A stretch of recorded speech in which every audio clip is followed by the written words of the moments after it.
In today's video, I'm going to teach you how to edit categories in QuickBooks Online Chart of Accounts. By the end, you'll know exactly where to go, what each category means, and how to save your changes with confidence. First, let's set the stage. The Chart of Accounts is the backbone of your bookkeeping in QuickBooks Online. Editing a category here doesn't just rename something. It can change how transactions show up on your financial statements.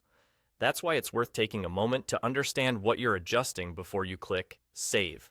Start by opening QuickBooks Online and looking at the left navigation panel. Click on Accounting. This takes you to the Accounting Tools area.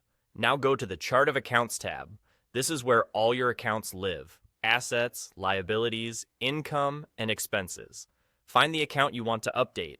On the far right of that account's row, click the small caret icon. That opens a quick menu with options related to that account. Select Edit. This brings up the editing window. Here, you can update three key things: the account name, the account type category, and the detail type. The account name is simply what you see in lists and reports. Make it clear and consistent so it's easy to recognize. The account type category is more important. It determines where the account appears on your financial statements, like the balance sheet or profit and loss.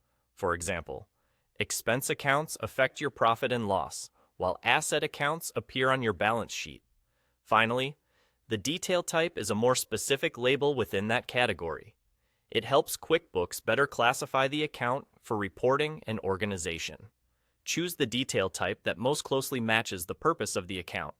A quick tip: changing the account type category can change how past and future transactions roll up in reports.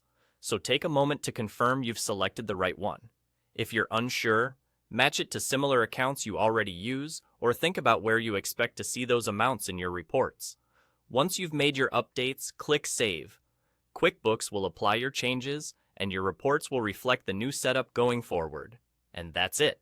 To recap, go to Accounting, open Chart of Accounts, use the caret on the account you want to modify, choose Edit, adjust the account name, the account type category, and the detail type, then click Save. Simple, clear, and done.